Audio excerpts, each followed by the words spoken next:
हज़रात, ए बच्चों, बच्चों का एक जगह होना ये खतरे से खाली नहीं होता।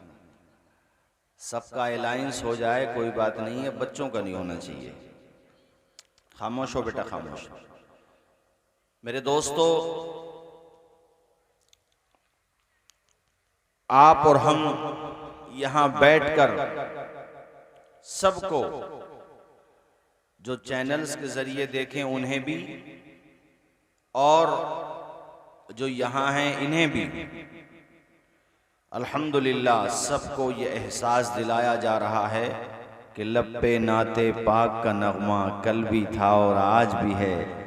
मेरे नबी से मेरा रिश्ता कल भी था और बतला दो गुस्ताखे नबी को गैरत मुस्लिम जिंदा है। उन पे मर मिटने का जज्बा कल भी था और आवाज आए कल भी था। और तो मेरे दोस्तों, आज माशाल्लाह एक तो रबीउ सानी का महीना है, ये भी निस्बत है, और फिर गौसे पाक की जिससे निस्बत है उनकी भी निस्बत है, करबला और बगदाद शरीफ। करबला और तो पहले बगदाद शरीफ का जिक्र हो थोड़ा सा, और हमें और आपको पता चले कि गौसे समदानी, महबूब सुबहानी, पीरे लासानी, शेख अब्दुल कादिर जीलानी किस हस्ती का नाम है। उनके वालिद माजिद का ये वाक़या हम और आप तकरीरों में सुनते हैं, लेकिन सबक हासिल नहीं करते जो हासिल करना चाहिए। कि एक सेब बहता हुआ जा रहा था, जवानी का दौर था, अभी शादी नहीं हुई थी। उस बहते हुए सेब को आपने तनावुल कर लिया, खा लिया। बाद में आपको यह एहसास हुआ कि मैंने सेब वाले से तो पूछा ही नहीं, बगैर मर्जी के खा लिया। हालांकि आपने तोड़ा नहीं था, वो तो पानी में बहता हुआ जा रहा था, ज़ाय हो जाता। ज़्यादा एहतियात के खिलाफ था ये काम, मगर तकवा और परहेजगारी ये होती है कि जिस तरफ जा रहे थे उधर नहीं गए, जिधर से सेब आ रहा था उधर गए, ताकि पता चले कि ये सेब आ कहां से रहा है। एक जगह पहुंचे तो सेब का बाग मिला। उस बाग की कुछ दरख्तों की टहनियां पानी की तरफ झुकी हुई थीं। आप समझ गए हो ना हो, इसी बाग से ये सेब टूट करके पानी में गिरा है, और वो सेब मैंने खा लिया। बाग के अंदर पहुंचे, कमाल की बात यह है कि ये बाग में जा रहे हैं ये भी खुदा वाले हैं, और जो बाग के मालिक हैं वो भी खुदा वाले हैं। दोनों तरफ अल्लाह वाले हैं, और अल्लाह वाले को खूब पहचानता है। इन्होंने जाकर के सलाम किया। बाग के जो मालिक थे उनका नाम है हज़रत अब्दुल्ला सौमाई। उन्होंने सलाम का जवाब दिया, कहा बेटा बताएं कैसे आना हुआ। आपने बड़े प्यारे अंदाज में कहा कि मैंने आपके बाग का टूटा हुआ एक सेब आपकी मर्जी के बगैर तनावुल किया। जो सजा देना है दुनिया में दे दें, आखिरत में दामन न पकड़ें। जो भी कहना है, इसका ई को कम कर दो भैया, ई को थोड़ा सा कम कर दो, अच्छा बोल रहा माइक आपका। जो कहना है यहीं पे कह दें, ठीक है। जो कहना है यहीं पे कह दें, सजा देना यहीं पे दे दें, जो चाहें वो सजा दें, मंजूर है, मगर आखिरत में दामन न पकड़ें, मेरी खता माफ कर दें। वो भी हैरत में पड़ गए, माशाअल्लाह कितना नेक लड़का है, परहेजगार लड़का है। उनकी बेटी जवान थी, उन्होंने सोचा इसकी अमानतदारी, ईमानदारी तो देखी, मगर ये कैसे शब रोज़ गुजारता है, अपने वक्त को कैसे गुजारता है, इसे देखने के लिए इसे रोकना ज़रूरी है। आपने कहा अगर तुम अपनी गलती माफ़ कराना चाहते हो तो मेरे बाग की सिंचाई करना पड़ेगी, जब तक मैं चाहूँगा, जब तक मैं, ठीक है सिंचाई करेंगे, आप रोकिए यहीं पे। अब वो देखते थे कि कितना परहेजगार लड़का है। रात को जब वो तहज्जुद के लिए बेदार होते तो क्या देखते कि तहज्जुद के लिए उनसे पहले ये लड़का बेदार। कुरान पढ़ते तो देखते वो भी कुरान पढ़ रहा, और इतना प्यारा लबो लहजा, ऐसी प्यारी आवाज़, सुभान अल्लाह। लहन दाऊदी के साथ कुरान अजीम की तिलावत किया करते। वक्त जो खाली रहता कुरान की तिलावत होती या मदीने वाले आका की बात होती, सुभान अल्लाह। और ऐसे माहौल में नूर की बरसात होती। ये टाइम गुजरता रहा। अब मिर्ज़ापुर और आसपास के आए हुए दीनी भाइयों में आपसे पूछना चाहता हूँ कि उन्होंने एक सेब खाया तो इस तरह से पछतावा कर रहे हैं, हमारे मुसलमान पिलोट के पिलोट खा जा रहे हैं।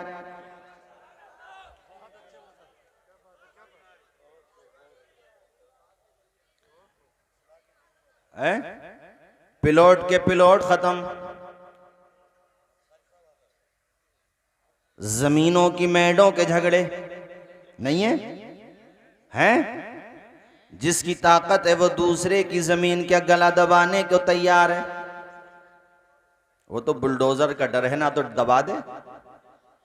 अल्लाह का डर नहीं है। अल्लाह का डर हो तो किसी गांव में FIR का नंबर ही क्यों आए? आए नंबर FIR का? हर ताकतवर कमजोर को क्यों दबाए? मगर वो ये समझता है कि दुनिया ही में रहना है। नमरूद को भी इसी बात ने बर्बाद कर दिया। वो भी ये समझता था दुनिया में ही रहना और खुदा कहलवाने लगा। अल्लाह ताला मोहलत देता है, हमेशगी किसी को नहीं देता। हमेशा रहने वाली ज़ात सिर्फ और सिर्फ उसी की ज़ात है जिसका नाम अल्लाह पाक है। बोलो, किसी की ज़ात है हमेशा रहने के लिए? कोई नहीं रहा और ना कोई कुछ लेके गया। ये हक मारने के बारे में बात आई तो मैंने सोचा कि चूंकि विलेजेस में, देहात में ना ये झगड़े बहुत होते हैं, भाई भाई से झगड़ा। और मुस्लिम महल्लों की बात मैं इसलिए कर रहा हूँ कि इस मामले में हमारी भी कम कमियां नहीं है। रास्ते तंग कर दिए हम लोगों ने। जब घर बनाएंगे तो रास्ते की जगह ले लेंगे, जिसकी वजह से गुजरने वालों को परेशानी होती है। और मकान बनाएंगे बराबर वाला, तो बराबर वाली दीवार जब बनाएंगे तो ये सोचेंगे इसकी थोड़ी सी जरूर आ जाए। अरे भाई, थोड़ी सी लेके तुझे कौन सा ताजमहल मिल गया? उसका दिल टूट गया, वो कमजोर है कहेगा तो कुछ नहीं, मगर दिल पे तो सांप लौट रहा उसके बेचारे के। भाई सब्री तो कर रहा वो। अब तुम कहोगे हजरत जरा सी जगह बालिश दिया, 2 बालिश दिया, थोड़ी सी जगह ले ली तो कौन सा गुनाह पड़ेगा? उलमाए किराम तशरीफ़ फरमा, पूछिए इनसे। मुस्नद अहमद इब्न हम्बल में यह हदीस इमाम अहमद इब्न हम्बल मुतवफ़ा 241 हिजरी, और यही हदीस पाक जनाब वाला इमाम बुखारी भी लेकर के आए बुखारी शरीफ में, और यही हदीस पाक जनाब वाला इमाम मुस्लिम भी लेकर के आए मुस्लिम शरीफ में, और भी मुताद्दिद किताबों के अंदर ये हदीस मिल जाएगी। हदीस क्या है? हमारे प्यारे नबी इरशाद फरमाते हैं, जो किसी की नाहक ज़मीन दबा ले और वो ज़मीन एक बालिश्त हो, इधर देखो हमारी तरफ, एक बिलान, सिर्फ एक बिलान का इतना बड़ा गुनाह है जो बताने जा रहा हूँ। हुजूर फरमाते हैं, अगर कोई किसी की नाहक ज़मीन एक बालिश दबा ले तो क़यामत के दिन उसकी गर्दन में 7 तोक, जो ज़मीन है 7 ज़मीनें हैं ना, इसको तोक बना करके उसकी गर्दन में डाल दिया जाएगा। सोचो, ये हुजूर की हदीस है। उठा लेगा इंसान इतना वजन? अपने गुनाहों को बोझ नहीं उठाया जाएगा तो ये जमीन का बोझ कैसे उठाएगा हजरत? इतना गुनाह इतना बड़ा। दूसरे को मत दबाया करो, अच्छे बनो, सच्चे बनो, नेक बनो, एक बनो। वो क्या प्यारा दौर था, सुभान अल्लाह। बुखारी शरीफ में अल्लाह के पैगंबर पिछली उम्मतों में से एक उम्मत के 2 शख्सों का हालात बयान करते हुए इरशाद फरमाते हैं, एक आदमी ने दूसरे से ज़मीन ख़रीदी। जिसने ज़मीन ख़रीदी उसने जब उस ज़मीन को खोदा, उसमें उसको कुछ काम करना था, मकान बनाना रहा होगा, या फिर अगर वो खेती की ज़मीन तो फसल के लिए उसने उसको खोदा होगा। मगर जब खुलासे कलाम ये है, ज़मीन जिसने ख़रीदी थी उसने जब ज़मीन को खोदा तो उसमें सोने का भरा हुआ मटका निकल आया। अरे अल्लाह करे आपका भी निकल आए। अब तो बोल दो आमीन। अल्लाह करे आप भी फल फूल जाओ, माला माल हो जाओ, अल्लाह इतना दे कि दूसरों को देने लगे। आमीन तो कहो। उसके खजानों में किसी चीज की कमी जब वो अता करता है सुभान अल्लाह, सूखी टहनी को साज देता है, पत्थरों को भी नाज देता है। उसकी कुदरत के सब करिश्मे हैं, उसकी कुदरत के सब करिश्मे हैं, जिसको चाहे नवाज देता है। इज्जत भी वही देता है भाइयों, शोहरत भी वही देता है, दौलत भी वही देता है। सब कुछ उसी के तो दस्ते कुदरत में है। बोलो ना यार, किसके दस्ते कुदरत में है? मगर बात इंसान ये समझ रहा कि मेरे दस्ते कुदरत में है। हाँ, जिसे जरा सी ताकत मिल गई है ना, तो वो फिरौन बना बैठा, और उसे ये पता नहीं है कि खुदा अगर देना जानता है तो खुदा खत्म करना भी जानता है। अगर वो करोड़पति बना सकता है, मिर्जापुर वालों, वो कटोरापति भी बना सकता है। और कितनों को बना दिया, कितनों को, आवाज आए, कितनों को। सुबह मगरूर को वो शाम भी कर देता है, शोहरतें करके खत्म गुमनाम भी कर देता है। वक्त से आंख मिलाने की हिमाकत न करो, वक्त इंसान को नीलाम भी कर देता है। बोलो, डरना चाहिए कि नहीं डरना चाहिए अल्लाह पाक से? बेशक अल्लाह से डरना चाहिए। अल्लाह ताला का करम देखो, जिसने ज़मीन खरीदी थी, उसने जब ज़मीन को खोदा तो उसमें सोने का मटका निकल आया। उसकी अमानतदारी, ईमानदारी, शराफत और दयानतदारी देखिए। वो सोने का भरा मटका उसके घर पे लेके पहुंच गया जिससे ज़मीन खरीदी थी। किसके घर पे लेके पहुंच गया? अरे हम जो बोल रहे हैं आपके समझ में भी आ रहा कि नहीं आ रहा? वो जो पीछे बैठे हैं जरा वो भी हाथ उठा के बताएं, समझ में आ रहा कि नहीं आ रहा? क्या निकला था? सोने का, सोने का, और आज का निकला है सोने का चमचा। मटका तो छोड़ ही दो, अटैक में मर जाएगा। खुशी इतनी होगी कि अटैक में मर जाएगा। सोने का चमचा निकल आए तो इधर ढकिया की डिलारी की साइड में नहीं जाएगा भाई साहब, ऐसा रास्ता पकड़ेगा कि आप खुद ताज्जुब में पड़ जाओगे। सगे भैये को बता दे तो बड़ी बात है। और रास्ते में भागेगा इतनी तेज, कई जगह तो खुशी में गिरेगा, फिर भी भागेगा। सोने का चमचा है ना, और हालांकि खुद भी चमचा ही है, डोंगा हो या चमचा हो। तवज्जो है? ईमानदारी और अमानतदारी देखिए आप। उसके घर, हालांकि उसको तो पैसे दे दिए थे, नहीं दिए थे? तुम कहोगे हजरत बेनामा नहीं हुआ था। पहले नहीं होते थे, पहले बेनामे। पहले ये भी तो तुम्हें पूछना चाहिए कि हजरत ये भी बताइए बेनामे कब से चले? तो बता दूं आपको, इजाजत है बता दूं? ये 2.5 किलो के तरबूज मत हिलाया करो, देखो मेरी तकरीर हुआ करे तो जबान से बताया करो। बता दूं? अब हुई ना बात। ये तो मुझे इसकी तहकीक नहीं कि सन कौन सी थी, सदी कौन सी थी, साल कौन सा था जब से बेनामे शुरू हुए। अलबत्ता मैं ये यकीन के साथ कहता हूं कि जब बेमानी आई तो बेनामे आए। भाई पहले लोग अमानतदार होते थे तो बेनामों की क्या जरूरत? जब लोगों ने काम करना शुरू किया बेमानी का तो बेनामे निकाले गवर्नमेंट ने। कि साहब जमीन खरीदी थी, कब्जा नहीं दे रहे, तो गवर्नमेंट ने कहा हम आपकी सपोर्ट करेंगे, आप बेनामा कराइए, स्टाम्प लगवाइए। अगर बेमानी न होती तो बेनामे भी क्यों होते, ये इतना पैसा क्यों खर्च होता? इसके जिम्मेदार भी हम और आप हैं मेरे भाइयों। तवज्जो है आप लोगों की? जिससे जमीन खरीदी थी उसके मकान पे जाकर के कहने लगा, भाई साहब लगता है आप सोने का मशकीज़ा जमीन में गाड़ के आप या आपके दादा, आपके वालिद भूल गए हैं। आपका सोना आपको मुबारक, हमारी जमीन हमें मुबारक। हमें अच्छा उसी से कह रहे हैं जिससे जमीन खरीदी है। कितनी बड़ी बात है यार, ताज्जुब करिए आप। यानी उसके घर पे पहुंच गए, कहने लगे कि ये लगता है आप सोना जो है अपनी ज़मीन में दफन करके, इसको ज़मीन में दाब के गाड़ के आप भूल गए होंगे। आप अपना सोना लीजिए, हमने जितने पैसे दिए थे उतने पैसों की हमें ज़मीन मिल गई, तो हम सोना क्यों लें? हमें तो उतना ही चाहिए ना जितना हमने दिया है, पेमेंट, बात ख़त्म। अगला जुमला सुनो, ईमान ताज़ा होगा मिर्ज़ापुर वालों, इसको कहते हैं ईमान वाला। अमानतदार ये होता है। सामने वाले ने पता है क्या जवाब दिया?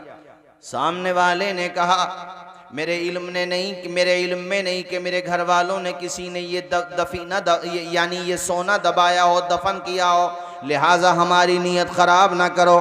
सोना तुम्हारे नसीब में था, तुम्हें मिल गया, जो हमारे नसीब में था वो पैसा हमें मिल गया। अब नहीं चाहिए हमें ये सोना। दोनों कहते हैं हम भी नहीं लेंगे। जनाबे वाला जिसने ज़मीन खरीदी वो कहता है मैं आपको दूंगा, और जिसने ज़मीन बेची वो कहता है ये आपका है, आप ही ले लो। अब दोनों में इख्तलाफ हो गया, ये सोने से भरा हुआ मटका ले कौन? ऐसा भी फैसला हो सकता आज के ज़माने में? अरे बड़ा मुश्किल है भाई साहब, बहुत मुश्किल है। मुहाल तो नहीं है लेकिन मुश्किल तो ज़रूर है। अब दोनों मामला हल कराने के लिए पहुंचे काजी के पास। किसके पास? अरे बोलो ना, किसके पास? एक आलिम के पास।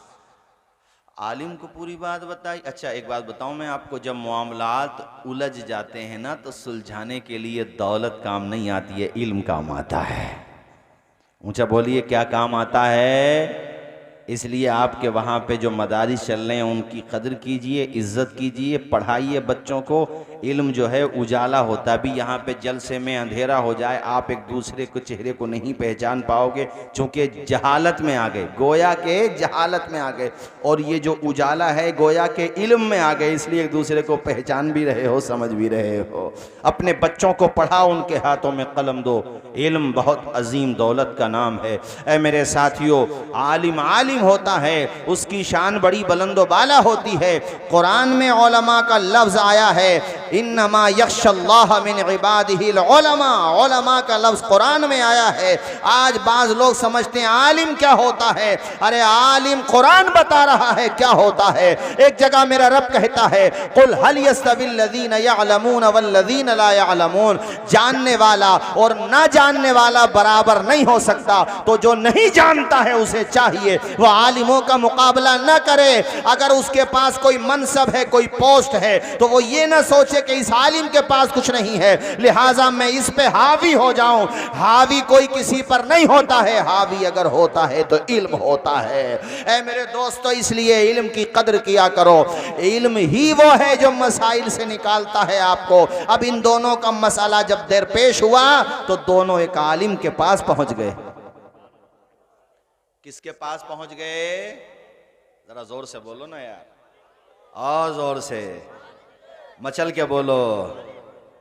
आलिम साहब ने दोनों की राय ली। जब दोनों सामान लेने को तैयार नहीं, सामान मतलब सोना, वो आलिम साहब भी बहुत ही अच्छे थे, वरना वो ये भी तो कह सकते थे भाई आप भी नहीं ले रहे और आप भी नहीं ले रहे, तो ऐसा करो हमें दे दो।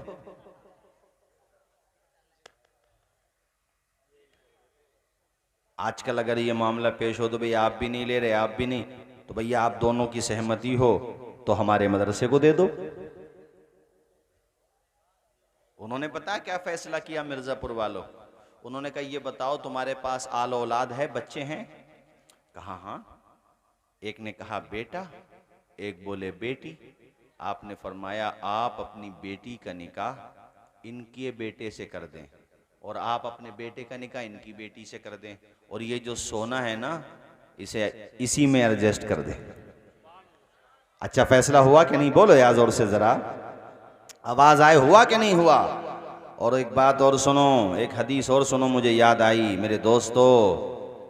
ये जो एक दूसरे का हक दबाने वाला मसला है ना, कितना खतरनाक है। अल्लाहु अकबर। ये हदीस भी मुताद्दिद किताबों में है। बहुत खतरनाक मामला है हक दबाने का, किसी का हक मारने का, किसी को नाहक सताने का, किसी पे बहतान लगाने का, किसी पर इल्जाम लगाने का। कितना खतरनाक मसला है भाइयों। मिर्जापुर वालों सुनो, हुजूर फरमाते मेरे सहाबा बताओ सबसे बड़ा मुफलिस कौन है? मुफलिस जिसके पास कुछ नहीं है, कौन है सबसे बड़ा? सहाबा ने कहा या रसूल अल्लाह, जिसके पास दौलत न हो, खाने को खाना न हो, पहनने को कपड़ा न हो, वो सबसे बड़ा मुफलिस है। हुजूर ने फरमाया नहीं, सहाबा ने कहा हुजूर फिर कौन है सबसे बड़ा मुफलिस? हुजूर फरमाते हैं वो सबसे बड़ा मुफलिस है जो क़यामत के दिन नेकियों के पहाड़ लेकर के आएगा, मगर इस हालत में आएगा कि जब नेकियों के अंबार उसके साथ होंगे मगर दुनिया में उसने किसी का दिल दुखाया होगा, किसी का हक मारा होगा, किसी की ज़मीन दबाई होगी, किसी पे बहतान लगाया होगा, तो वो सारे लोग खुदा की बारगाह में अपना मामला लेकर के आ जाएंगे। या अल्लाह इस बंदे ने हमारा हक मारा, या अल्लाह इस बंदे ने हम पे बहतान लगाई, या अल्लाह इस बंदे ने हम पर हमारे साथ ये ज्यादती की। मेरा रब फरमाएगा आज का दिन इंसाफ का दिन है। आज का दिन तो वो दिन है कि जहां पर पाई पाई का हिसाब होना है। ओ भाइयों, कुरान में मेरा रब कहता है जिसने जर्रा बराबर भी नेकी की है वो भी कयामत के दिन देख लेगा, और जर्रा बराबर अगर बुराई की है वो भी कयामत के दिन देख लेगा। हदीस में तो यहां तक आया इंसान तो इंसान है, बेजबान जानवर जिनके सींग हैं उन सींग वाले जानवरों ने बेसींग वाले जानवरों को मारा। वो बेसींग वाले जानवर कहेंगे या अल्लाह इसने हमें सताया, इसको तूने सींग दिए तो इसने हमें अपने सींगों से मारा। मेरा रब फरमाएगा ए बेसींग वाले जानवरों में हूं इंसाफ करने वाला, तुम्हारे साथ इंसाफ होगा। चुनांचे अल्लाह ताला उन बेसींग वाले जानवरों को सींग अता फरमाएगा। उनसे कहा जाएगा कि अपना बदला लो, अपना इंतकाम लो, और मेरे साथियों इंसाफ कायम होगा। ओ मेरे भाइयों, अल्लाह ताला फरमाएगा अपना अपना हक ले लो।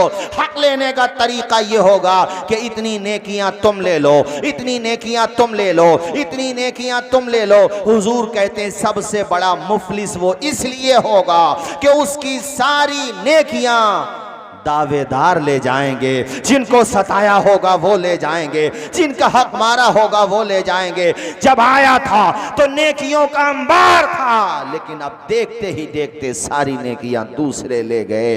अब भी लोग खड़े हुए हैं, वो कहेंगे या अल्लाह हमारा हक भी दिलवा, हमारा हक भी दिलवा। रब फरमाएगा अपने खाते के गुनाह इसकी गर्दन में डाल दो। अब उसकी गर्दन में गुनाह डाल दिए जाएंगे। हुजूर ने फरमाया अब बताओ मेरे सहाबा सबसे बड़ा मुफलिस कौन हुआ? आप भी बोलो सबसे बड़ा मुफलिस कौन हुआ? यही शख्स हुआ कि नहीं हुआ? इसलिए मैंने ये बात कही कि गांवों में ना छोटी छोटी बातों के झगड़े होते हैं। कोई अच्छा खाने पीने लगे तो उस पर बहतान लगाने लगते हैं। उसने टाइल्स लगा ली, उसने अच्छा मकान बनवा लिया, उसका काम अच्छा चलने लगा तो उसकी गीबतें शुरू हो जाती हैं, उसके खिलाफ हसद होने लगता है। और बाज लोग वो भी होते हैं कि उनके पास दौलत हो जाए तो वो कमजोरों की हैसियत नहीं समझते।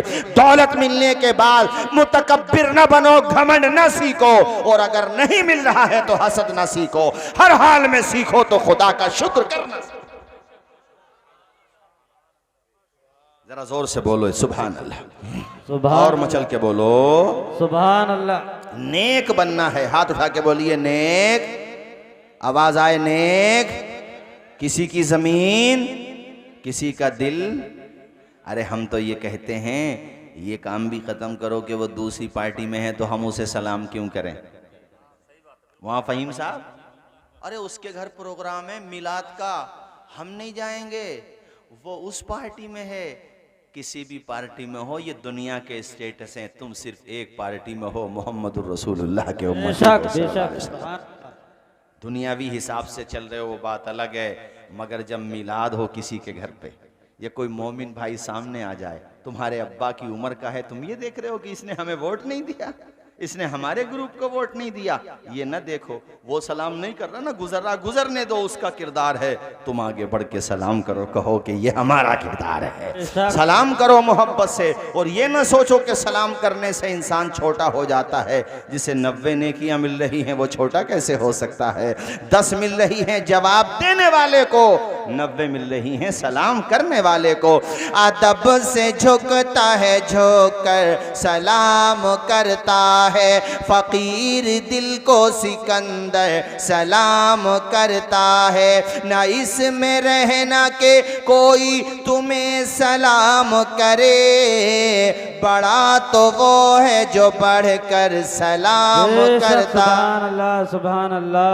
नारे तकबीर, नारे तकबीर, नारे रिसालत, नारे रिसालत, सरकार की आमद, आका की आमद, नारे तकबीर, नारे रिसालत। एक दूसरे को सलाम करोगे कि नहीं करोगे? फिर तुमने गर्दनें हिलाना शुरू कर दी। 2.5 किलो के तरबूज, बाज के तो 3-3 किलो के हैं। ये सईद अनवर साहब जो हैं बहुत अच्छे सनाख्वाह हैं माशाल्लाह, बहुत अच्छा पढ़ते हैं अल्हम्दुलिल्लाह। अल्लाह ताला ने बड़ी इज्जतों से नवाजा, माली खूब बरकत अता। कहाँ जा रहे हो भाई? हैं? अच्छा, जरूरत से जा रहे हैं, आ जाएंगे। अरे भाइयों, सलाम करोगे एक दूसरे को? जबान से बोलो, सलाम करोगे? अपने घर में भी सलाम फैलाओ, अपने घर में भी।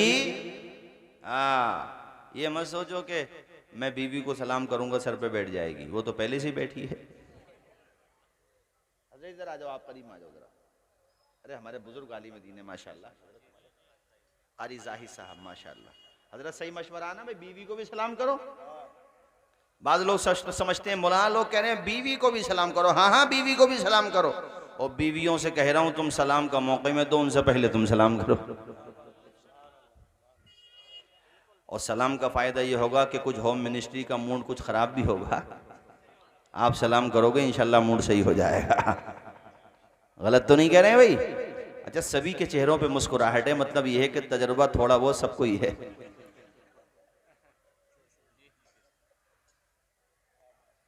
बच्चे भी सलाम सीखेंगे।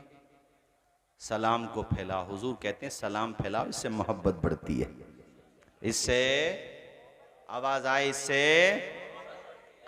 दुश्मन है दोस्त है क्या हुआ, वो दुनियावी एतबार से तो है अकीदा, और उसका ईमान सलामत है तो सलाम करो, उसमें क्यों परहेज कर रहे हो? ये मैंने गांव के हालात को इसलिए लिया कि गांव में ना जिंदगी बहुत अच्छी होती है हर चीज़ के एतबार से। खाना पीना प्योर मिलेगा आपको, हर चीज़ अच्छी होगी, मगर दो चीज़ें बहुत डेंजर होती हैं। एक तो बैठकों पे गीबत वाली और एक पार्टी बंदी वाली, ये बहुत खतरनाक। इसलिए मैंने दोनों चीज़ें ली, आपको समझाया कि जिस गौसे पाक की 11वीं का ये महीना चल रहा है और इमाम आली मकाम से भी निस्बत है उन्हें और इमाम हसन से भी निस्बत है। एक तरफ से उनका सिलसिला इमाम हसन तक चला जाता है और एक तरफ से उनका सिलसिला इमाम हुसैन तक चला जाता है। और हम इस बात को बयान करने के बाद करबला ही पहुंचेंगे इंशाअल्लाह। बस ये बात मुकम्मल करूं, फिर मैं करबला की तरफ ही चलता हूं और अकेला नहीं जाऊंगा, साथ में आप भी तो चलेंगे ना यार। झूम के बोलो सुभान अल्लाह। चलेंगे कि नहीं चलेंगे? बोलिए जरा जोर से। तकरीर ज्यादा लंबी तो नहीं हो गई है? और सुनेंगे अभी? हाँ माशाल्लाह। साथ देंगे कि नहीं देंगे? कब तक सुनेंगे भाई? अल्लाह खुश रखे माशाल्लाह। ऐसे हाथ उठा के बता रहे हैं 4 बजे तक। अजीज उतना ही रखो कि दिल बहल जाए, इतना भी न चाहो किसी का दम निकल जाए। चमन रहेगा फूल खिलेंगे, जिंदगी रही तो इंशाअल्लाह जल्दी मिलेंगे। मैं तो फिर भी नहीं कह रहा, जल्दी मिलेंगे इंशाअल्लाह। हमारे कारी फ़हीम साहब की मोहब्बतें ये हैं कि जब डोलरा में थे तब भी मुझे ही बुलाया और अब यहाँ हैं तब भी मुझे ही बुलाया माशाअल्लाह। और इनकी मोहब्बतें, कल मैं सोच रहा था कि माजरत कर लूँ, मगर इनकी मोहब्बत भरा लहजा ऐसा था, बोले हजरत आना ही पड़ेगा। और देखो मुफ्ती साहब को भी बुला ही लिया। अल्लाह उनको शिफा अता फरमाए। भाई इंसान है, आदमी की तबीयत ख़राब हो जाती है, अल्लाह ताला शिफा आजिल अता फरमाए। आमीन बोलिए ज़ोर से ज़रा। और औरतों से भी कह रहा हूँ, बोलचाल बंद ना किया करें आपस में। ये बोलचाल बंद करने की बीमारी ना मर्दों में होना चाहिए ना औरतों में। और भाई भाई में भी कुछ आपस में ना इत्तेफाकी हो जाए तो ज़्यादा दिनों तक नाराज़गी मत रखो, ज़िंदगी का पता नहीं है कब एंड हो जाए। अभी मैंने पता नहीं कहाँ का वीडियो है सईद भाई, यार मेरे आंसू निकल आए। वो बड़े भाई को दावत नहीं देने दी कुछ शरीरों ने छोटे भाई से। छोटे भाई की शादी थी, बड़ा भैया अलग था, अलग हो गया था, उसको अलग था या जैसे भी था, बहरहाल नाराज़गी थी। तो कुछ लोगों ने भाई भाइयों में दरार इतनी डलवाई कि छोटे को चढ़ा दिया। और 2 मुसलमानों में दूरी कराने वाला जहन्नमी है। बहुत सख्त वईद आई है उसकी जो दूरी पैदा कराए। दूरी नहीं कराना चाहिए, ऐसा आदमी कहलाता चुगलखोर। क्या कहलाता है? आवाज आए क्या कहलाता है? हर गांव में 2-4 जरूर मिलेंगे नमूने। पूरे गांव में पार्टी खटखटाने को 2 ही बहुत है, एक उधर होगा एक इधर होगा। अल्लाह महफूज रखे हर गांव को। और पहचान लेना चाहिए ऐसे आदमी को। पता चला कि यहाँ आया तो यहाँ वालों का बन गया, उधर गया तो उनका बन गया। हाँ सही। अरे हर जगह यहीं की बात थोड़ी है, मैं यहीं की बात थोड़ी करो। मैं तो उन्हें बता रहा हूँ बहुत सख्त सजा है, जहन्नम के शोले हैं। अरे झूठ बोलकर भी इजाजत दी गई है 2 भाइयों को मिलाने के लिए। हालांकि झूठ जायज नहीं है, मगर उनके रिश्ते को निभाने के लिए अगर झूठ का भी सहारा लेना पड़े तो हल्का फुल्का ले लो, ताकि 2 भाई एक हो जाएं, 2 मोमिन भाई। और वहां तो सगे भाई भी होते हैं। अब दूरी कर दी दोनों भाइयों में। तो वो जिस दिन उसकी बारात गई, अरे झूठ का मतलब तुम पता नहीं क्या समझ लो। मतलब ये है कि जब नाराजगी होती है तो जाहिर सी बात है दोनों एक दूसरे की तारीफ तो करेंगे नहीं। अब आप बीच में पड़े हुए हो तो आपको कुछ ना कुछ अपनी तरफ से मक्खन लगाना पड़ेगा कि यार वो तो तुझे ऐसा नहीं कहता, वो तो तेरी तारीफ करता है। तो सामने वाले का भी दिल नरम पड़ेगा, यार वो तारीफ करता है तो मैं ही क्यों शैतान बना बैठा हूं। मेरे ये मतलब है, कभी तुम उल्टा समझ जाओ पता नहीं हजरत ने इजाज़त दे दी तो कुछ भी चाहो वो बयान कर दो। ये नहीं जो मैं बता रहा हूँ वो है। और रियाज़ुस सालिहीन से मैंने बयान किया है ये हिस्सा जो बयान किया आपके सामने। तवज्जो है? अरे सोई तो नहीं है? तो हजरत वो बारात में बड़ा भाई बाप की जगह होता है। वो हमने तो वीडियो में देखा, वो पहुंच गया, जाकर के खड़ा हो गया अपने बड़े छोटे भाई के पास। मगर खून खून होता है यार, अपना असर तो लाता है, खून में जोश तो आता है। उसने जब देखा कि मेरा बड़ा भाई बगैर दावत के ही आ गया तो वो भी बहुत रोया और उसने अपनी पगड़ी उतार के अपने बड़े भाई के कदमों में रख दी और गले मिल के रोने लगा। कहा मेरी गलती थी, मुझे लोगों ने चढ़ाया। ये बात मैंने तुम्हें इसलिए बताई है कि नाराजगियां ना करो, जिंदगी का कुछ नहीं पता, खुदा की कसम कब साथ छोड़ के चली जाए हजरत। दुनिया में रह जाएंगे शिकवे, क्या है सब कहना, सब जीत जी के हैं शिकवे गिले। कहना सब जीत जी के हैं शिकवे गिले। आज से खत्म दुनिया के सब सिलसिले।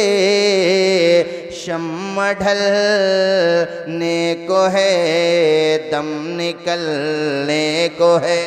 बेशक बेशक। शम्म ढलने को है, दम निकलने को है।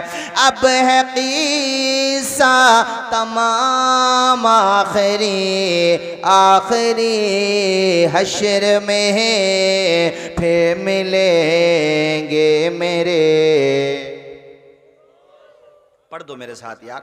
हश्र में फिर मिलेंगे मेरे दोस्तों, बस यही है मकाम आखिरी आखिरी हश्र में फिर मिलेंगे मेरे दोस्तों। कैसी दुनिया है मुर्शिद गज़ब रे गज़ब, चंद दिनों में यहाँ भूल जाते हैं सब।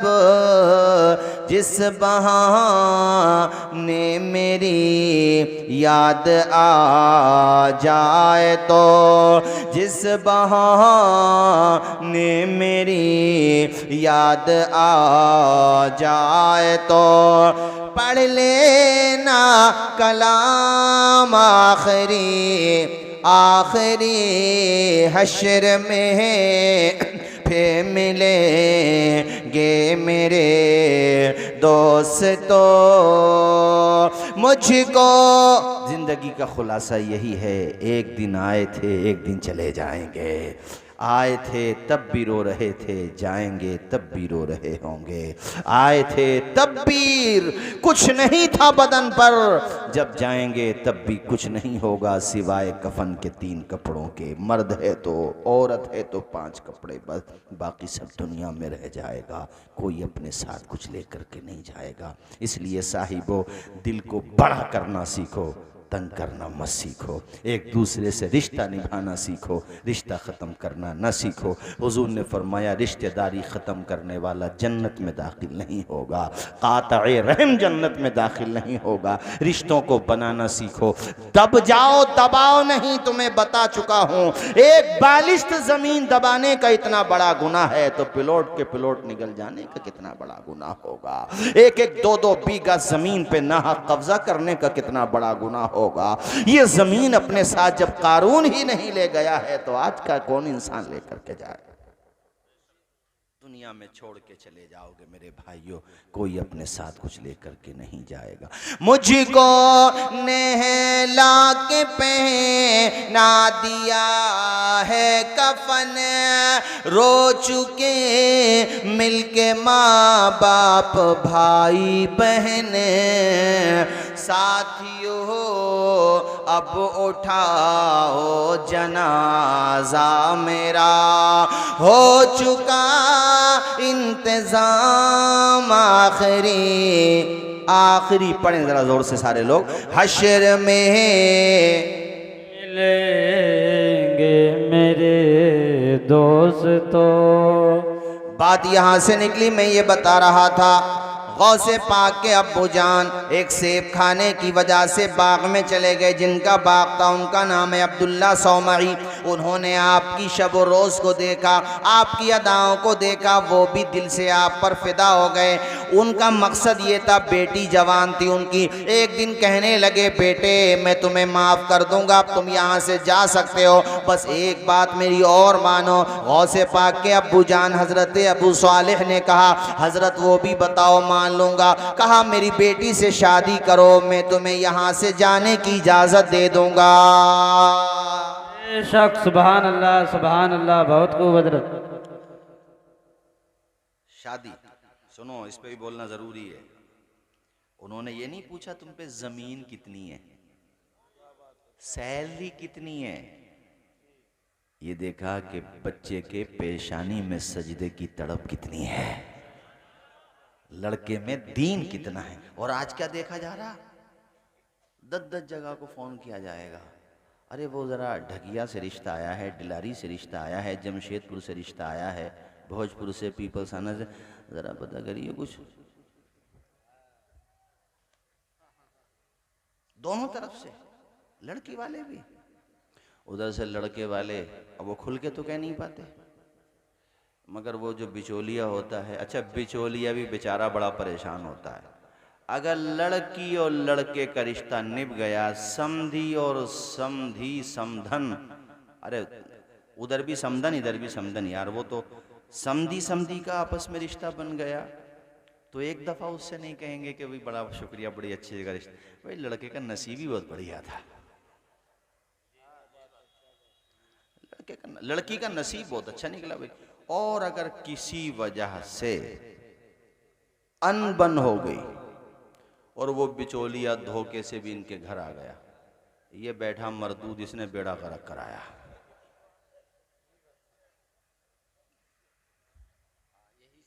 सईद भाई, कई जगह लोग रिश्तों में अब नहीं बनते पार्टी, उन्होंने ख़त्म कर दिया। चूंकि एक दो दफ़ा मामला ये हुआ कि जिसके रिश्ते में पड़ गए वही छूट गया, वही छूटता तो गनीमत था, वो गांव भी छूट गया। वो बिचौलिया से भाई देखो हमें कुछ नहीं चाहिए, मगर जमशेदपुर से एक रिश्ता था, एक ढकिया से था और एक डिरारी से था, सरदार नगर से था, और पता नहीं कहाँ कहाँ से बताएगा। वो ये कह रहे थे कि हाँ, वो ये कह रहे थे कि क्रेटा दे देंगे। वैसे हमें नहीं चाहिए कुछ भी है, आप तो अपने हिसाब से देख लियो, मगर देख जरूर लियो। गौसे पाक का दामन पकड़ा है तो दामन पकड़ो। उनके नाना ने पूछा तुम पे जमीन कितनी है, अरे जबान खोल के बोलो, पूछा, दीन देखा। क्या देखा? तुम भी दीन देखो, रिश्ते निभेंगे इंशाल्लाह। और जिन शादियों में खुराफात ज्यादा होती है, डंडा भी वहीं चलता आबाद में ज्यादा। मत मानो आलिमों की भाईजान, मत मानो आलिमों की कि ये तो अपनी चलाते हैं। मैंने अपनी आंखों से देखा जिनमें पूरी रात खुराफात, डीजे बाजे, शैताने बदतमीजी, बेहूदगियां हुई, बाद में मुंह लटकाए खड़े थे वही। इमाम साहब क्या करूं, पहले तो लड़का हाथ से निकला, अब लड़की भी हाथ से निकल गई। अब क्या हो रहा है रोने से? करो अल्लाह को नाराज। अरे निकाह हुजूर की सुन्नत है, हुजूर की, और ये तो वो रिश्ता है अल्लाह की कसम के सारे रिश्ते इसी रिश्ते की देन है। माँ बाप का रिश्ता पहले थोड़ी है, पहले बीवी और शौहर का रिश्ता बना है, और वो भी जन्नत में बना है। माँ बाप का बाद में कायम हुआ है, जमीन पे आकर मियाँ बीवी का रिश्ता कायम हुआ, सिर्फ एक रिश्ता इंसान का जन्नत में। अरे बाकी रिश्ते बाद में ही तो हुए हैं आदम और हव्वा से, पहले तो रिश्ता जन्नत में हुआ कि नहीं हुआ? तो हमारे यहाँ जब निकाह हो तो जन्नत का रंग नजर आना चाहिए कि नहीं आना चाहिए? बोलो यार, जोर से आना चाहिए कि नहीं आना चाहिए? बिल्कुल मत करो बेहूदगियां, शादी को आसान बनाओ, निकाह को आसान बनाओ, ज्यादा चक्कर में न पड़ो। किसी की खोपड़ी आज तक न भरी, सब दुनिया में रह जाएगा। बेशक अपनी बेटी वाला कितनी ही खुशी से जो चाहे वो दे, मगर तुम लेने की नीयत मत रखो। मैंने क्या कहा? लेने की। अब वो लड़की बेचारी देखती है मेरे अब्बा ने जमीन बेच के तो शादी की, कर्जा लेकर के मुझे गाड़ी दी, अब वो आकर के तुम्हारी कदर भी करे, तुम्हारी जनाबे वाला खिदमत भी करे, तो वो अपने शौहर की तो खिदमत कर देती है, मगर उसे पता है कि मेरे शौहर के अब्बा ने कोई डिमांड ऐसी नहीं थी जो ना रखी हो, मेरे अब्बा की ज़मीन बिक गई, तो बताओ कैसे कदर करेगी? वो तो दुश्मन की निगाह से देखेगी फिर। हालांकि मैं उसको ये मशवरा नहीं दूंगा कि वो दुश्मन की निगाह से देखे, मैं तो उनको ये कहूँगा कि शौहर का दिल जीतना कमाल नहीं है, कमाल ये है कि शौहर के माँ बाप का दिल जीतो। और शौहर के माँ बाप से कहूंगा, अरे बेटा तो तुम्हारा है ही, लेकिन अपने बहू का दिल जीत के दिखाओ, ताकि 4 आदमियों में तुम्हारी तारीफ करे तुम्हारी बहू। जब अपने घर पे जाए तो वो कहे अल्लाह ताला ऐसा ससुराल सबको दे जैसा मुझे दिया है। मेरे शौहर के जो बाप हैं वो अब मेरे शौहर से ज्यादा मेरा केयर करते हैं, मेरा ख्याल रखते हैं, मेरे शौहर को डांट देते हैं अगर वो मुझ पे ज्यादती करता है। ऐसे सास ससुर बन के रहो कि तुम्हारे घर में जिनकी लड़कियों की शादी हुई है वो अपने मैके में जाके तुम्हारी तारीफ करें। और ऐ मेरी बेटियों जो यहाँ पे इस गांव में बीवियां बन के आई हैं, उनसे कहता हूं तुम ऐसा पाकीज़ा किरदार अदा करो, इस तरह से खिदमत करो, अपने घर को साथ लेकर के चलो कि तुम्हारे घर के बड़े बूढ़े, तुम्हारे सास ससुर 4 आदमियों में बैठे, 4 पंचों में बैठे तो तुम्हारी तारीफ करें और कहें कि अल्लाह ताला ऐसी बहू सबको दे जैसी बहू अल्लाह ने हमें अता की। फिर देखो कैसे बाहर आएगी घर में, इंशाल्लाह तुम्हारा घर जन्नत का बाग बन जाएगा। बोलिए इंशाल्लाह, जोर से बोलिए, और जोर से बोलिए, और जोर से बोलिए।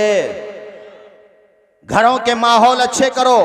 और यहीं पे एक जुमला ये भी ऐड कर दूं, बेटियों को पढ़ाओ कुरान मजीद, दीनदार बनाओ। देखो यहाँ पर देखो, हजरत अबू सालेह से कह रहे हैं मेरी बेटी से तुम्हें निकाह करना है, हालांकि उनके पास बाग भी है, मालियतदार हैं, इनसे ये नहीं पूछ रहे हैं माल कितना है, बेशक ये भी अपनी जगह फारिगुल बाल है, अल्हम्दुलिल्लाह माली हालात ठीक ठाक हैं, मगर इनसे माल नहीं पूछा जा रहा है, पूछा जा रहा है तो दीन पूछा जा रहा है। सब उन्होंने देख लिया है, तभी तो मन बनाया अपनी बेटी का हाथ हाथ में देने के लिए। कहा ये बताओ अबू सालेह, मेरी ये बात मानोगे तो मैं तुम्हें छोड़ूंगा, मानोगे कि नहीं मानोगे? हजरत अबू सालेह ने कहा बिल्कुल मानूंगा, आप मेरी खता माफ कर दें, सिर्फ एक सेब खाया है, पूरी जिंदगी दाव पे लगा दी है। कहा बेटे निकाह से पहले एक बात और सुन ले, मैं जिस बेटी के निकाह की बात कर रहा हूं नाम उसका फातिमा उम्मुल खैर है, और सुन मेरे लाल, वो मेरी बेटी जो है आंखों से नाबीना है, देख नहीं सकती, पैरों से भी माजूर है, चल नहीं सकती, हाथों से भी माजूर है, और कानों से भी माजूर है, जबान से भी माजूर है। हजरत अबू सालेह चाहते तो कह सकते थे हजरत ऐसी माजूर लड़की का निकाह मेरे साथ आप कर रहे हैं, इतनी ज्यादती मेरे साथ ना करो, जिंदगी भर का सवाल है, कुछ दिनों और, जब तक चाहो मुझे अपने बाग में और रख लो, जो चाहो सजा दे लो, मगर ऐसी माजूर लड़की का मुझसे निकाह ना करो। दीनदारी का उधर भी जवाब नहीं है, दीनदारी का इधर भी जवाब नहीं है, खौफ खुदा का उधर पर भी जवाब नहीं है, खौफ खुदा का इधर भी जवाब नहीं है। हजरत अबू साले ने कहा हजरत हर शर्त आपकी मंजूर है, मगर मैं ये नहीं चाहता कि कल कयामत के दिन जाऊं तो किसी का हक मार के जाऊं। आज हम गौसे पाक की 11वीं करते हैं, पतीले चढ़ाते हैं, मगर अफसोस हमने उनका किरदार भी अपनाया होता, उनके अब्बा जी का किरदार अपनाया होता, हमने बुजुर्गों का किरदार अपनाया होता, हम लोगों के हक मार करके खुदा की बारगाह में क्या मुंह लेकर के जाएंगे। उधर देखो कहते हैं अपनी जिंदगी कुर्बान करने को तैयार हूं, मगर खुदा की बारगाह में किसी का हक मार के जाने को तैयार नहीं हूं। मुझे आपकी बेटी से निकाह मंजूर है। निकाह हो गया, मुख्तसरी निकाह हो गया। और आपने जब पहली दफा अपनी ज़ौजे मोहतरमा को देखा, ये गौसे पाक की अम्मी जान हैं, जिनके शिकमे पाक से आप पैदा हुए हैं। आपने जब पहली दफा देखा हैरत में पड़ गए। अल्लाह अकबर। सूरत और सीरत में अल्हम्दुलिल्लाह अपनी मिसाल आप हैं। न सूरत का जवाब है न सीरत का जवाब है। कान भी सलामत हैं, जबान भी सलामत है, हाथ भी सलामत हैं, कदम भी सलामत हैं। कहने लगे उन्होंने जो बताया ऐसा तो नहीं है। पहुंच गए, उन्हीं के पास जाके पूछा आपने जो बताया हजरत वैसा तो नहीं है। पेशानी चूमी, कहा बेटे मैंने जो कहा उसका भी एक मतलब है, तुझे बताऊंगा, लेकिन तू तेरे साथ जो हुआ है हकीकत में अल्लाह ने तेरे सब्र का नतीजा अता किया है। तूने जो कुर्बानी दी है अल्लाह ताला ने इसी वजह से तुझे नेक ज़ौजा अता फरमाई है। याद रखो दुनिया जो है एक सामान ही तो है, और दुनिया का बेहतरीन सामान नेक बीवी है। जिसे नेक बीवी मिल गई समझ लो उसे जिंदगी का नतीजा मिल गया, जिंदगी की बहारें मिल गई। वरना आदमी अरबपति नहीं खरबपति हो, खरबपति नहीं प्रधानमंत्री हो, प्रधानमंत्री ने राष्ट्रपति हो, उसके पास दुनिया की कितनी ही दौलत क्यों ना हो, बीवी अगर उसको ठीक नहीं मिली है उसको ज़हनी सुकून नहीं मिलेगा। बड़े बड़े लोगों के बारे में हम पढ़ते रहते हैं। हमने डोनाल्ड ट्रंप के बारे में पढ़ा, बीवी से कशीदगी चल रही है, चली यहाँ तक कि डिवोर्स की भी खबरें आई। बताइए अमेरिका का प्रेसिडेंट रह चुका है, अमेरिका का सदर जो रह चुका है, उसके पास दौलत की क्या कमी होगी। आप आए दिन अखबारात में पढ़ते रहते हैं कैसे कैसे रिच मैन, कैसे कैसे अरबोंपति, कैसे कैसे खरबोंपति, लेकिन घर की टेंशन में घुल जाते हैं। उन एलॉन मस्क से ज्यादा मालदार कौन होगा। उसकी सगी बेटी कह रही है, उसकी सगी बेटी कहती है मेरा ताल्लुक मेरे अब्बा से कुछ नहीं है, मुझे अपने पिताजी से कोई ताल्लुक नहीं है। बेटी ने अपने बाप से संपर्क तोड़ लिया है। पता ये चला कि दौलत से रिश्ते नहीं निभाए जाते हैं, रिश्ते तब निभाए जाते हैं जब रिश्तों में खुलूस होता है, रिश्तों में मोहब्बत होती है। और ऐ मेरे भाइयों, इन रिश्तों में बीवी का रिश्ता बड़ा अहम होता है। नेक बीवी मिल गई, अल्लाह अकबर। कहने लगे बेटे मैंने जो कहा था उसका मतलब ये था मेरी बेटी नाबीना है, मतलब उसने कभी शरीयत के खिलाफ कोई चीज़ नहीं देखी है, शरीयत के खिलाफ वो नहीं चली है, शरीयत के खिलाफ उसने कुछ सुना नहीं है। मैंने जो कहा उसका भी एक मतलब था। अल्लाह अकबर। जब ऐसी बेटी हजरत अब्दुल्ला सौमाई की और हजरत अबू साले से जब निकाह हुआ, और ऐसे जो दो पाकीज़ा वजूद का जब संगम होता है, तब इस दुनिया में पैदा होते हैं अब्दुल कादिर जीलानी। जरा हाथ उठा के बोलो ना या गौस अल मदद, जोर से बोलो या गौस अल मदद। आवाज आए या गौस। गौस का दामन पकड़ोगे ना, पहले पकड़ो, पकड़ रहे हो ना, दिल के साथ पकड़ रहे हो ना। किसी का हक तो नहीं मारोगे, किसी को सताओगे तो नहीं। अरे ये तो देखो इनका सिलसिला कहाँ से जुड़ा हुआ है। एक तरफ रिश्ता जाता अब्दुल्ला अल महज तक, अब्दुल्ला अल महज बेटे हसन मुसन्ना के, हसन मुसन्ना बेटे इमाम हसन के। दूसरी तरफ से इनका सिलसिले नसब जाता है हज़रत इमाम ज़ैनुल आबिदीन तक। इमाम ज़ैनुल आबिदीन बेटे हैं हज़रत इमाम हुसैन के, और इमाम हुसैन शहज़ादे हैं हज़रत फ़ातिमतुज़ ज़हरा के। कैसी प्यारी नहरें चली हैं, उसी नहर से ये सिलसिला है। इसीलिए हमारे रज़ा ने कहा है तेरी नस्ल पाक में है बच्चा बच्चा नूर का, तू है ऐने नूर तेरा सब घरा।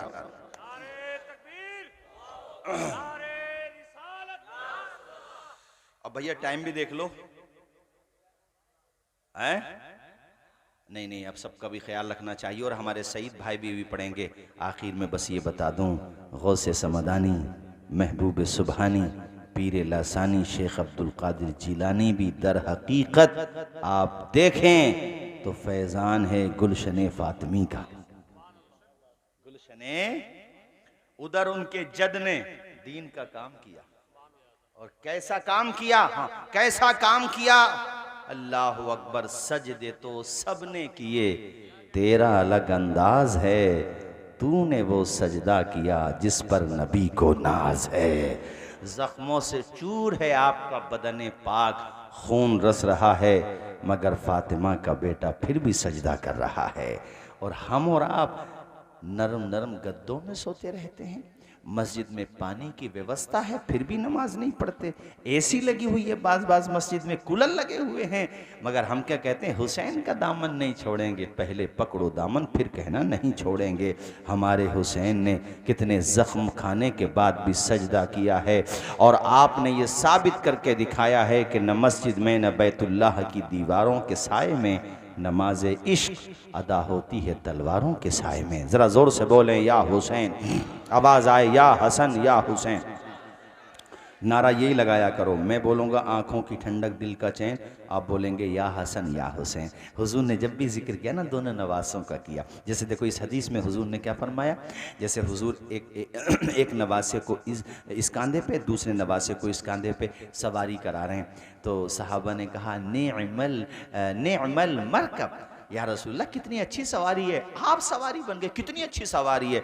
सहाबा ने कहा सवार भी तो बहुत अच्छे हैं ना, यानी यहाँ भी दोनों साथ हैं, हसन भी हुसैन भी। इसके अलावा और भी बहुत सारी हदीस है, जैसे तिरमिज़ी शरीफ की ये हदीस है कि हुजूर पाक दोनों को साथ रखे हुए थे। रात में एक सहाबी आपके पास आए थे, उसामा इब्न ज़ैद उनका नाम है, किसी मसले को पूछना था, चादर में दोनों को छिपाए हुए थे। उन्होंने कहा रसूलल्लाह चादर में क्या है। हुजूर ने जब चादर को यूँ हटाया ना तो एक तरफ हसन है दूसरी तरफ हुसैन है। हुजूर ने कहा ऐ उसामा ये मेरे शहजादे हैं, मेरी शहजादी के शहजादे हैं। उसके बाद आपने दुआ की या अल्लाह मेरे हसन हुसैन से मोहब्बत फरमा, या अल्लाह उनसे भी मोहब्बत फरमा जो मेरे हसन हुसैन से मोहब्बत करते हैं। आप मोहब्बत करते हैं कि नहीं करते, हाथ उठा के बताएं, करते हैं कि नहीं करते।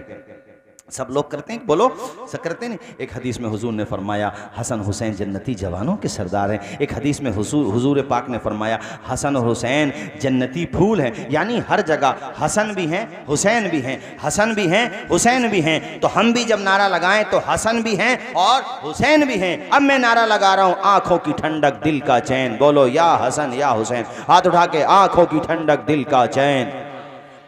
वेरी गुड, अब हुई ना बात, आंखों की ठंडक दिल का चैन, आंखों की ठंडक दिल का चैन, आंखों की ठंडक दिल का चैन, हमारे नबी की दोनों नैन, या हसन अल्लाह अल्लाह। कैसी शान है सैयदना इमाम हसन मुश्तबा व सैयदना इमाम हुसैन, सुभान अल्लाह। दोनों की शान बड़ी बुलंद बाला। मगर मैं मैदान करबला का ये हिस्सा बयान कर रहा था, कितने लाशें आपने उठाए, कितने जनाजे आपने उठाए, मगर उसके बाद भी फातिमा का शहजादा मैदान में डटा हुआ है। अल्लाह अकबर कबीरा। यहाँ तक के जख्मों से चूर होकर पुश्ते फरस से जब जमीन पे आया, ऐ लोगों अपनी पेशानी को खुदा की बारगाह में झुकाया और आपने दुनिया को पैगाम दिया, जमाने वालों गवाह रहना, नमाज मेरी कज़ा नहीं है, सुभान अल्लाह। ऐसा सजदा किया अल्लाह अल्लाह।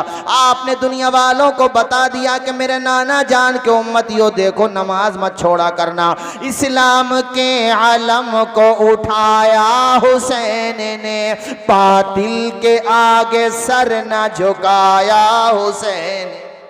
बेशक सुभान अल्लाह। इस्लाम के आलम को उठा या हुसैन ने, बातिल के आगे सर न झुकाया हुसैन ने। क्या चीज़ है नमाज बता या हुसैन ने, सजदे में अपने सर को कटाया हुसैन ने। ये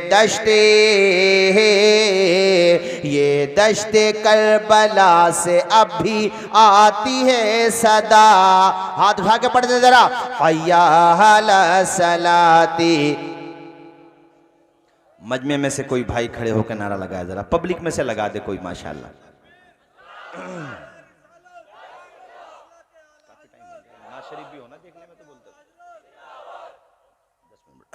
बोलिए जोर से या हुसैन, और जोर से बोलिए या हुसैन। ए भाइयों, दुनिया में कितने आए ख़त्म हो गए, नामो निशान मिट गए, मगर 1400 साल हो गए कमो बेश, घर घर में हुसैन, घर घर में।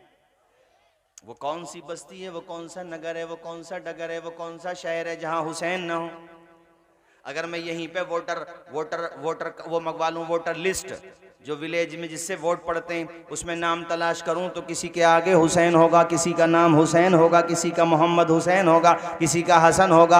हर गांव में हुसैन हुसैन। अगर साथ सबको काउंट किया जाए और पता लगाया जाए कि भारत में मुसलमानों के अंदर हुसैन नाम कितने पाए जाते हैं, कहीं सरनेम हुसैन है, कहीं असलाम हुसैन है, इतना हुसैन है, इतना हुसैन है कि यजीद तो इसी टेंशन में डूब के मर गया कि मैं मार के भी मर गया, हुसैन शहीद होके भी जिंदा हो गया। बोल दो यार, जरा जोर से बोल दो, और जोर से। और आप सबकी तरफ से 4 मिसरे पढ़ूंगा। कारी फहीम साहब ने कहा कि हजरत थोड़ा सा और बोलिए, तो मेरा जहन बना और जहन बनता चला जा रहा है माशाल्लाह। 4 बजे तक भी बोलता, मगर सबका ख्याल करना पड़ता। मौलाना जाहिद साहब और आप सबको हमारा भी ख्याल करना चाहिए, हम मशीन थोड़ी हैं यार, इंसान ही तो हैं भले आदमी हो।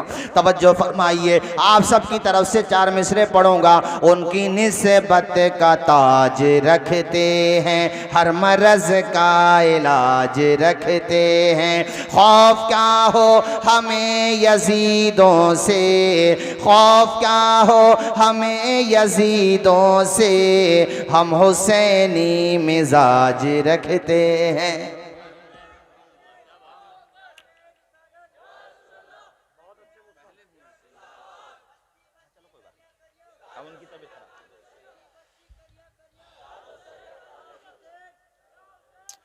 आए है, देख रहे हो माशाल्लाह, जिस्मानी एतबार से कमज़ोर है मगर ईमान मजबूत है, और अल्लाह जिस्मानी एतबार से भी और मजबूत कर दे, जितने मजबूत हैं उससे भी ज़्यादा मजबूत कर दे।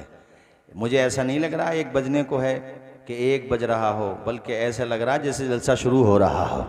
मुझे तो ऐसा लग रहा है, अल्लाह जाने आपको कैसा लग रहा है। लग रहा कि नहीं लग रहा? बोलो ज़ोर से ज़रा।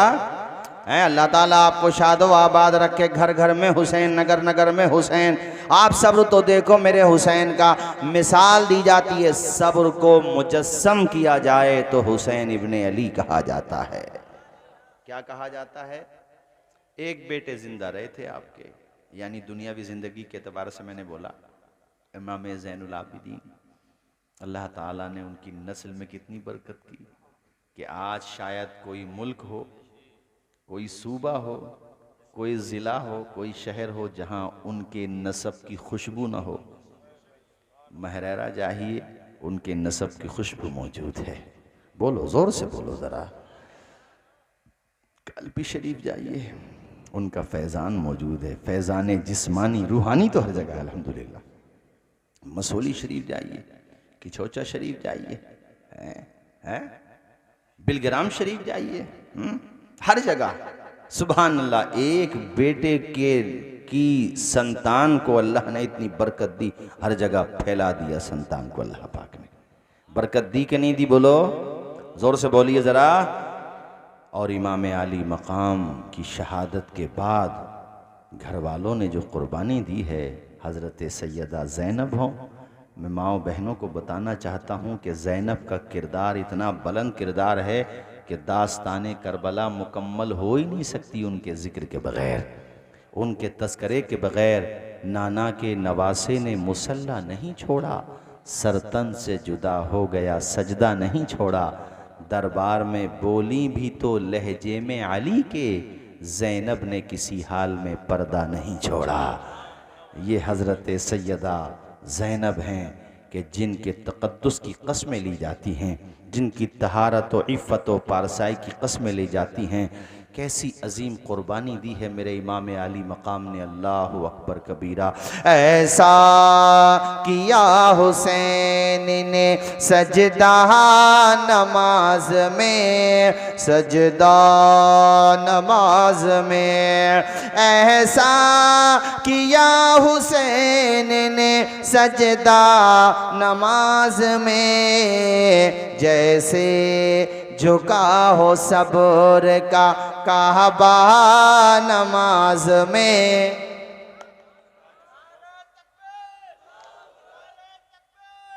है भाई, जितनी रात बूढ़ी हो रही है उतनी जवान हो रहे हो तुम लोग। मिर्ज़ापुर में जवानी बाद में आती है क्या? भाई मिर्ज़ापुर में जवानी बाद में आती है क्या हजरत? हैं, जितनी रात बूढ़ी हो रही है आपके जज्बात जवान होते चले जा रहे हैं। जब ये वाक़या मैदान करबला में हुआ, हुकूमत यजीद की थी, लेकिन आज अल्लाह आपको जाने की तौफीक दे, करबला में जाके देख लो, हुकूमत यजीद की नहीं है, हुकूमत मेरे हुसैन की है। फरेरा मेरे हुसैन का लहरा रहा है, रोज़ा मेरे हुसैन और आपके साथियों का चमक रहा है। बोलो चमक रहा है कि नहीं चमक रहा? इसका क्या मतलब हुआ? इसका मतलब वही तो हुआ जो डॉक्टर जौहर अली ने कहा था कि कत्ले हुसैन असल में मर्गे यजीद है, इस्लाम जिंदा होता है हर करबला के बाद। जब भी करबला वाक़ई होगी इस्लाम जिंदा होगा। जब भी मार के हक़ व बातिल बपा होगा इस्लाम कामयाब होगा। जोर से बोलो इस्लाम सुरखरू होगा। अल्लाह ताला हम सबको हुस्न अमल की तौफीक अता फरमाए। हमारे सईद भाई की देखिए मोहब्बत है, हालांकि इनका नंबर मुझसे पहले था मगर ये मेरी वजह से रुके हुए हैं।